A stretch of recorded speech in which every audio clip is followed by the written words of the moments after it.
Senhor esteja convosco.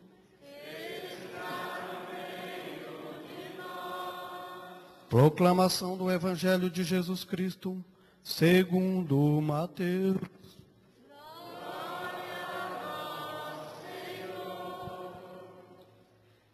Naquele tempo, Jesus disse aos sumos sacerdotes e os anciãos do povo: escutai esta outra parábola. Certo proprietário plantou uma vinha, pôs uma cerca em volta, fez nela um lagar para esmagar as uvas, e construiu uma torre de guarda. Depois arrendou aos vinhateiros e viajou para o estrangeiro. Quando chegou o tempo da colheita, o proprietário mandou seus empregados aos vinhateiros para receber seus frutos. Os vinhateiros, porém, agarraram os empregados, espancaram a um, mataram ao outro e ao terceiro apedrejaram. O proprietário mandou de novo outros empregados em maior número do que os primeiros, mas eles os trataram da mesma forma. Finalmente, o proprietário enviou-lhes o seu filho, pensando: a meu filho eles vão respeitar. Os vinhateiros, porém, ao verem o filho, disseram entre si: este é o herdeiro.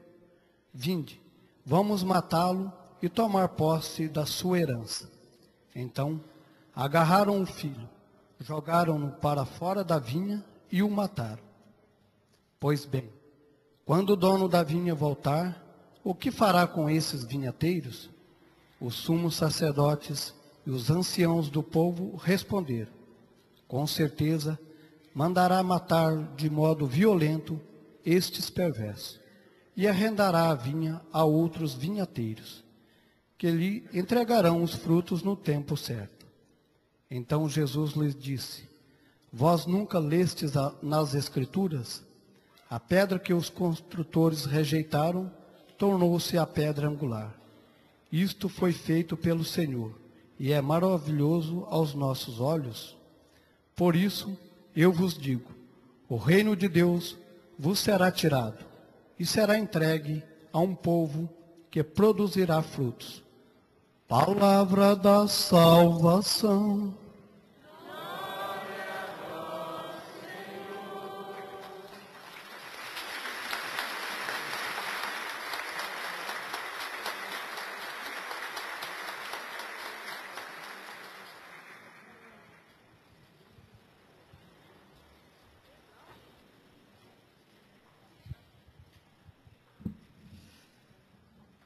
Meus irmãos, antes de iniciar a reflexão, eu gostaria de fazer duas considerações.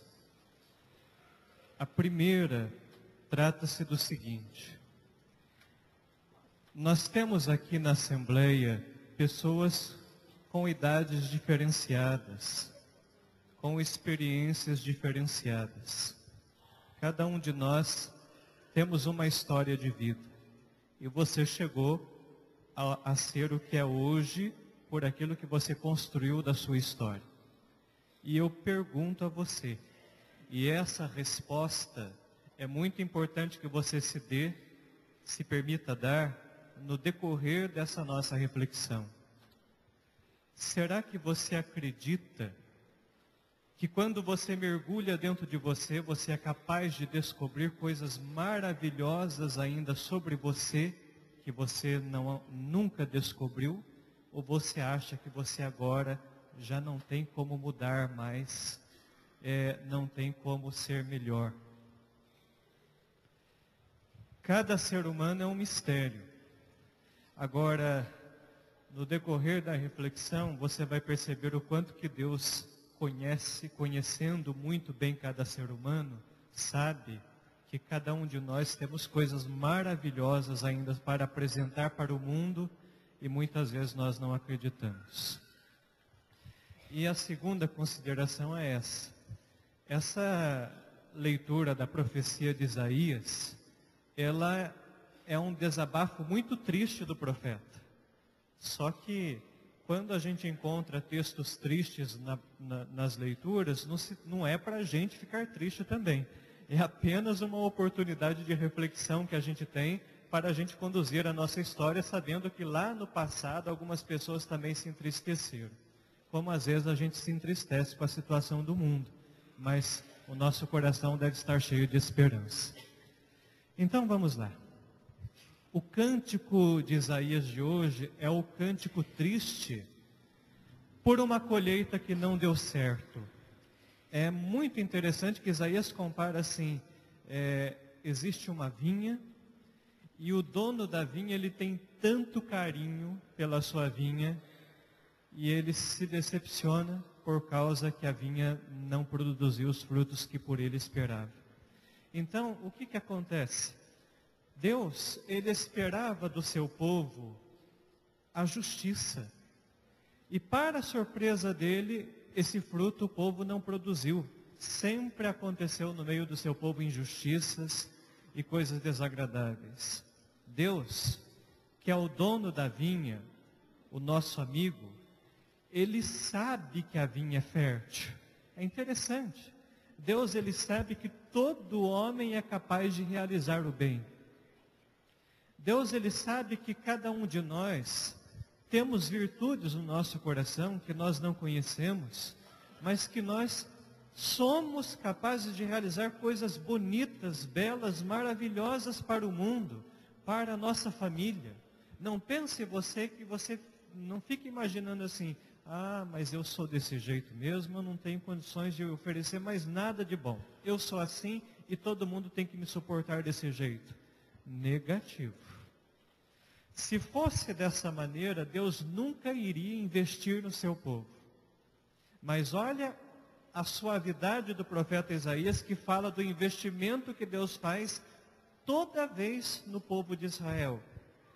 A leitura diz assim, que Deus cavocou, o dono da vinha preparou a terra, arrancou da terra todas as pedras que poderiam impedir de produzir os frutos. Plantou mudas, e não foram qualquer mudas, plantou mudas selecionadas, diz o texto. Construiu uma torre de vigia, cercou-a de cuidados. Por quê? Porque não queria que a peste, não queria que nada desagradável entrasse na sua vinha. E até um lagar para extrair o vinho, o dono da vinha construiu. Ou seja, estava tudo a nosso favor. Todas as condições favoráveis para a gente fazer o bem, todas as condições favoráveis para que a gente produzisse frutos para os nossos filhos, produzisse frutos belos para o mundo, tudo isso estava a nosso favor. Esperava-se uvas boas, mas o que acontece? As uvas que vieram foram uvas selvagens, foram uvas bravas. Em outras palavras, quando Deus esperava aquele fruto saboroso, que a gente coloca aquela uva na boca, e quando a gente dá a primeira mordida, a gente sente aquele sabor tão adocicado. Imagina quando você é premiado com uma uva azeda, que até a gente torce o rosto, né? E dá até um arrepio na alma quando a gente prova dessa uva. Então, foi assim que se comportou o povo de Israel. Onde esperava a justiça, cresceu a tirania. E por isso, o campo que estava tão cuidado ficou entregue como que um caminho de passagem, aonde se vê matos e espinhos. É um mistério da vida humana. Deus, ele sempre dá a toda pessoa humana a condição favorável para que a pessoa possa produzir frutos. Mas Deus respeita a nossa opção se a gente quiser se rebelar contra Ele e se tornar uma pessoa selvagem e produzir frutos azedos. Isso me impressiona. A oração do Pai Nosso revela uma coisa fantástica para nós. Ao mesmo tempo que Deus se aproxima tanto do seu povo, permitindo que nós o chamemos de Pai, Ele diz assim, que nós devemos rezar dessa forma, né? Pai nosso que estais no céu. Ao mesmo tempo que Ele é próximo, Ele diz que é para nós rezarmos dizendo que Ele está no céu. Em outras palavras, Deus, Ele acompanha cada pessoa humana. Só que ao mesmo tempo ele preserva uma distância do seu povo, de tal forma que ele permita que o seu povo também haja com liberdade. Se Deus não desse liberdade para cada um de nós, ele seria um tirano, que iria conduzir o povo a ferro e fogo para que todos fizessem somente o bem. No entanto, Deus ele age com respeito pela pessoa humana, por quê? Porque ele acredita que a sua vinha pode dar frutos bons. E quantas pessoas nós sabemos que produzem frutos bons? Essa capacidade está no coração humano. Por isso que São Paulo, na segunda leitura, diz assim, né? Irmãos, não convém se remoer achando que você está sozinho nesse mundo. O Senhor Deus está muito próximo de você. Acredita nisso. Deus, Ele tem esse carinho. Se você quiser descobrir coisas belas e maravilhosas dentro do seu coração, independente da idade que você tenha, ou independente se uma pessoa chega lá nos seus 99 anos e deseja descobrir coisas, fazer grandes descobertas dentro de si, a pessoa vai fazer. Basta você ter a coragem de mergulhar no seu coração e fazer reflexões. Então São Paulo ele deixa muito claro, em vez de nós ficarmos remoendo sobre a nossa vida, pensando que, parece que eu não tenho oportunidades, parece que nada dá certo, eu não consigo ter comportamentos melhores do que eu já tenho, é tudo comum, as coisas não acontecem para mim. São Paulo diz assim, permita oferecer a Deus um agradecimento pelas belas oportunidades que Ele nos dá. Transforme tudo aquilo que você remoe no seu coração no espírito de ação de graças. Às vezes, temos muitas condições belas ao nosso redor e nós não percebemos. Vocês já viram aquela pessoa que o filho, a filha são bons, que a família é boa, mas a pessoa sempre está cobrando algo mais. É bom, mas eu não concordo com isso não me deixa feliz. Se a sua família é boa, eleve a Deus uma gratidão. Se emocione pela sua família. Agradeça a Deus por tudo aquilo que acontece dentro do seu lar. Não fique remoendo, achando que as coisas não estão legais, né? Só a nossa vida já é um motivo muito belo para nós brindarmos a Deus. Ver que Deus nos prepara um mundo tão maravilhoso para que nós possamos exercer a nossa existência nesse mundo, é algo maravilhoso, é algo nobre, né? E a existência, meus irmãos, não serve para nós passarmos a nossa vida inteira se corroendo internamente, se implodindo em preocupações exageradas.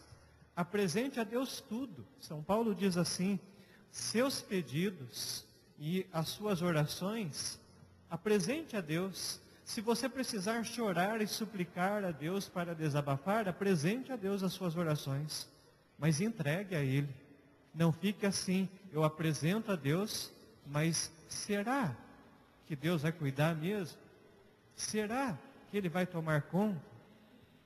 São Paulo termina a leitura dizendo assim, a paz de Deus é a paz que supera todo o entendimento humano. E essa paz que guarda o nosso coração e o nosso pensamento em Jesus Cristo. Por isso, ao ser humano, cabe confiar em Deus. E conduzir a sua história de maneira muito mais livre e mais humana.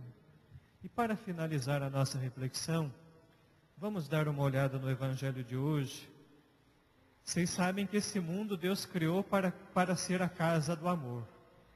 Mas tem um grande escritor que ele diz assim, o amor puro, o amor verdadeiro, dificilmente vai encontrar espaço nesse mundo. Se você pega uma pessoa que é capaz de perdoar sempre todas as pessoas que o fazem mal, ele não tem espaço nesse mundo. Todo mundo, em vez de ver a virtude no coração dessa pessoa, vai falar assim, é um bobo, é um coitado que permite que todo mundo faça o mal com ele. Se nós vemos uma pessoa justa, que que faz a prática da caridade e oferece muito dos seus bens para o próximo, todo mundo vai dizer, esse é louco e insensato. Não está percebendo que as pessoas estão tirando proveito dos bens dele. O amor puro e verdadeiro nunca vai ter espaço nesse mundo, dificilmente, porque nós não acreditamos nele.